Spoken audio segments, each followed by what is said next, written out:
for joining us, everyone, and good evening here at 5:30. I'm Doug Profit. And I'm Melissa Swan. Well, after the state of Indiana seizes more than 200 dogs from a puppy mill, the Humane Society is now trying to raise awareness of the difference between a legitimate breeder and someone who's been operating a puppy mill. WHAS 11's Melanie Kahn has some ideas on how you can find a responsible breeder. She's here with our top story at 5:30. Melanie?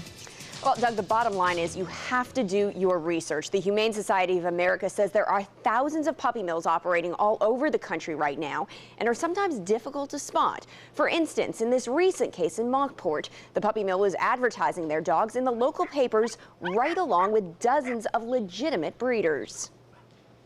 Mom's coming out now. These are all the pups. She's really pregnant. Just one day after 240 dogs were rescued from an alleged puppy mill in Mockport, Indiana, many of them are moving to humane societies throughout the country and getting ready to find permanent homes.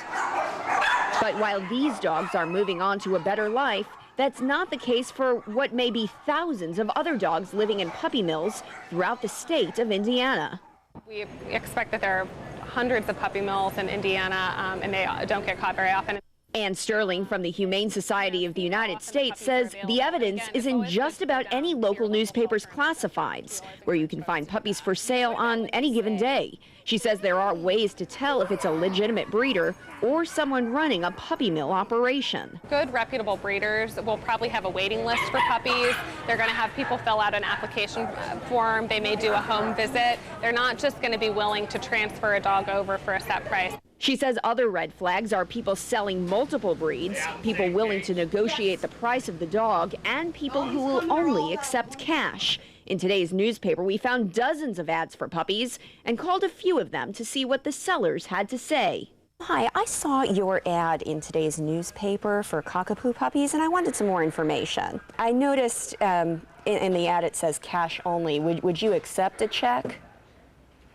You don't accept checks? That is negotiable, so you go as low as 100? Zizzy? These are all conversations that boxer breeder Mark Page says he would never have with a potential buyer. Not only will he not negotiate price and will accept any form of payment, but he also requires buyers to go through a lengthy interview and application process. It's about placing your pups in a home where a family can enjoy that animal for a lot of years as a member of their family. And they're my kids. And while he does make a profit, he says this job is not about the money. It's about finding these puppies good and loving homes. All of the puppies that were seized from the puppy mill yesterday are now on their way to humane societies throughout the country. The majority of the dogs will be available for adoption at the New Albany Floyd County Animal Shelter, and we can tell you that they are getting a tremendous amount of interest from people. These dogs will be going quickly.